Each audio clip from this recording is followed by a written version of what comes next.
So hey guys, welcome back to Logged Out Bros. This is a very short video as we are starting a new series on telecom. As I've met a lot of people in my company who are struggling to understand some basic terms about telecom. Okay, so this will be related to 4G. तो ये video almost 4G से related रहेगा और इस video में मैं आपको सिर्फ ये बताऊंगा कि किस तरह आप अगर एक टेलीकॉम इंजीनियर हैं या 4G में हैं या 5G में हैं एज अ डेवलपर काम कर रहे हैं तो आप किस तरह स्टार्ट कर सकते हैं अगर आप C++ बैकग्राउंड से थे और डायरेक्टली टेलीकॉम बैकग्राउंड में ज्वाइन हुए हैं तो इसमें आपको मैं सबसे पहले बताऊंगा कि क्या होता है, कितने सारे कंपोनेंट्स होते हैं, जो बेसिक टर्मिनोलॉजीज हैं उससे पहले आपको मैं अवगत कराऊंगा। मतलब पहले आप ये जानिए कि हम जब फ़ोन पे बात करते हैं तो कौन से कंपोनेंट्स इंक्लूडेड होते हैं इसके अंदर। उसके बाद आप दूसरे पड़ाव पे जाएंगे, यानी कि जो कनेक्शंस होते हैं बीच में, यानी कि जो इंटरफेसेस होते हैं हम उसके ऊपर जाएंगे।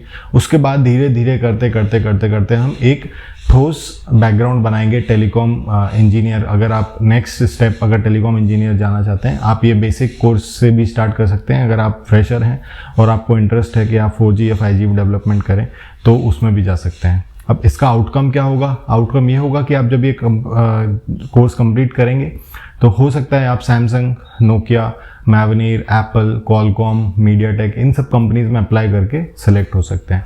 तो आप ये वीडियो पूरा देखिए, ध्यान से देखिए, बहुत ही शॉर्ट वीडियो है। This was about the series. Now we are going to start. What are the components if you talk about 4G। तो जब हम रास्ते पे निकलते हैं तो मैं आपको एकदम बेसिक टर्मिनोलॉजीज में बताऊंगा। जब हम रास्ते पे निकलते हैं तो मान के चलिए आपको किसी का फ़ोन आता है, जैसे कि मेरे को संदीप का फ़ोन आया। तो फ़ोन आते वक्त तो मेरे सबसे पहली चीज़ क्या आएगी? फ़ोन कहाँ पे आएगा? फ़ोन आएगा मेरे फ़ोन पे, यानी कि मोबाइल पे। उसको टेलीकॉम वर्ल्ड में बोलते हैं यूज़र इक्विपमेंट। अब यूज़र इक्विपमेंट जो होता है वो किसी भी तरह का हो सकता है। उसमें हो सकता है कि स्क्रीन हो, उसमें हो सकता है स्क्रीन ना हो। अब मैं ऐसा क्यों बोल रहा हूँ? क्योंकि हो सकता है वो JioFi जो आता है, छोटा सा डोंगल आता है, वो भी एक टाइप का यूज़र इक्विपमेंट है। तो आप इससे कंफ्यूज ना हो कि सिर्फ फ़ोन ही एक यूज़र इक्विपमेंट है, नहीं।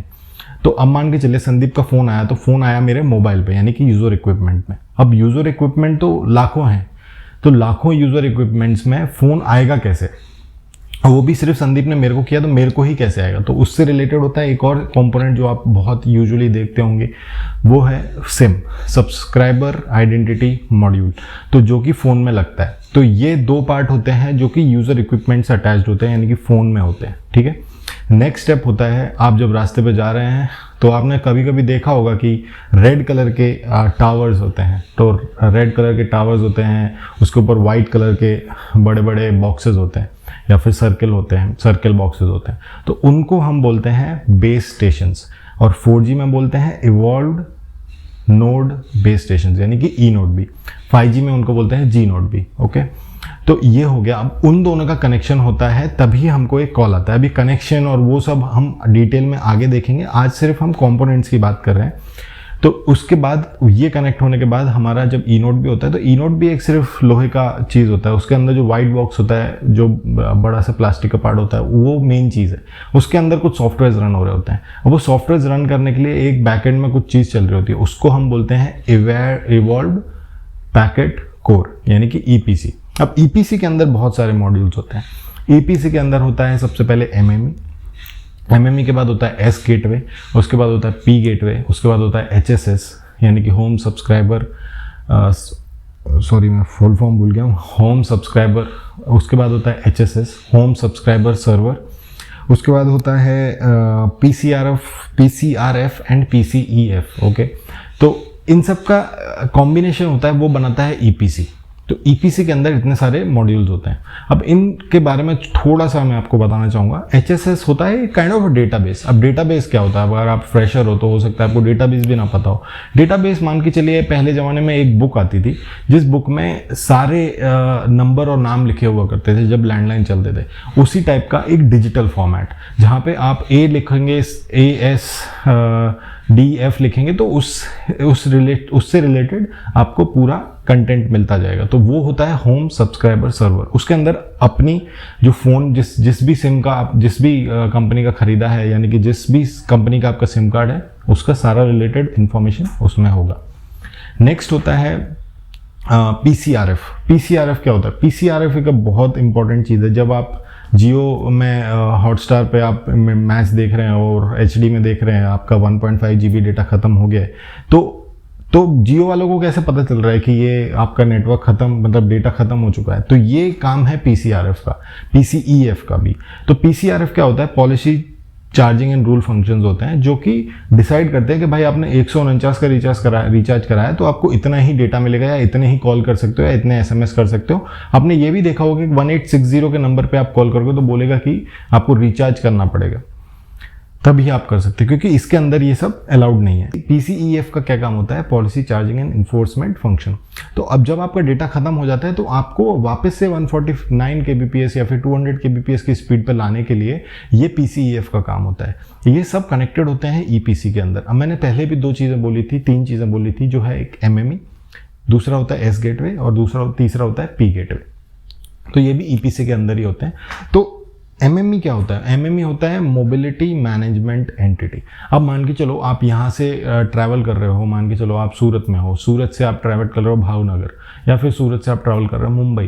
तो कैसे पता चलेगा नेटवर्क को कि आप सूरत से ट्रैवल करके मुंबई चले गए हो? तो पहले ज़माने में तो नहीं, 5-6 साल 7 साल पहले होता था कि आपको ऑटोमेटिकली चार्ज करने लगते थे रोमिंग के लिए। तो ये काम था मोबिलिटी मैनेजमेंट एंटिटी का, कि वो बताएगी कि ये आपका फ़ोन दूसरे नेटवर्क में, मतलब दूसरे एरिया में जा चुका है, हो सकता है दूसरे नेटवर्क पे भी जा चुका है। तो ये काम होता है एमएमई का। फिर आता है सिग्नलिंग गेटवे, एस गेटवे यानी कि बोलते हैं उसको। सिग्नलिंग गेटवे का काम है आपका जो सिग्नलिंग है जो हैंडल करना है। आपके फ़ोन में कोई वायर नहीं है तो भी आपके पास पूरा डेटा आता रहता है, आप कॉल कर सकते हो, उसका काम है एस गेटवे का। और फिर आता है पी गेटवे। पी गेटवे का फुल फॉर्म है PDN gateway. Okay, so now PDN gateway का क्या काम है? पीडीएन गेटवे आपको सिर्फ ये काम देगा कि आपको बाहर की एंटिटी से कम्युनिकेट करेगा। जैसे कि अभी मान के चलो एक इंटरनेट पे आप google.com खोलना चाहते हो, तो खोलोगे कैसे? आपकी स्क्रीन पे आ तो जाएगा, आपके पास 1.5 GB डेटा है, पर वो आपकी स्क्रीन तक कैसे आएगा? उसका काम है पी गेटवे का। ठीक है, तो ये बेसिक फॉर्मुलेशंस है। अब इससे रिलेटेड आर्किटेक्चर भी है, वो आर्किटेक्चर हम छोटे से 2 मिनट या 3 मिनट के वीडियो में, नेक्स्ट वीडियो में देखेंगे। तो ये हैं कंपोनेंट्स। अगर आप ये कंपोनेंट्स थोड़ा सा समझ लेंगे तो आपको ईजी होगा आर्किटेक्चर समझने में। इसके बाद आप जो इंटरफेसेस हैं वो ईजीली समझ पाएंगे। तो मैं आपके लिए एक बार और दोहरा देता हूँ। User equipment, subscriber identity module, जो कि एक फ़ोन में होते हैं, यानी कि इस पे। फिर आता है जो रेड कलर का बोर्ड आपने देखा होगा, मतलब रेड कलर का टावर होता है, उसको बोलते हैं हम ई नोड बी, यानी कि इवॉल्व नोड बेस स्टेशंस। उसके बाद होता है ईपीसी, तो इवॉल्व पैकेट कोर उसको बोला जाता है। मैं 4G की बात कर रहा हूँ। उसके अंदर होता है MME, S gateway, P gateway, PCEF and PCRF, okay, and HSS, जो कि आपका डेटाबेस है। तो ये सारे फॉर्मूलाज आपको मिलेंगे मेरे, हो सकता है कि डिस्क्रिप्शन में मैं भी डाल दूँ।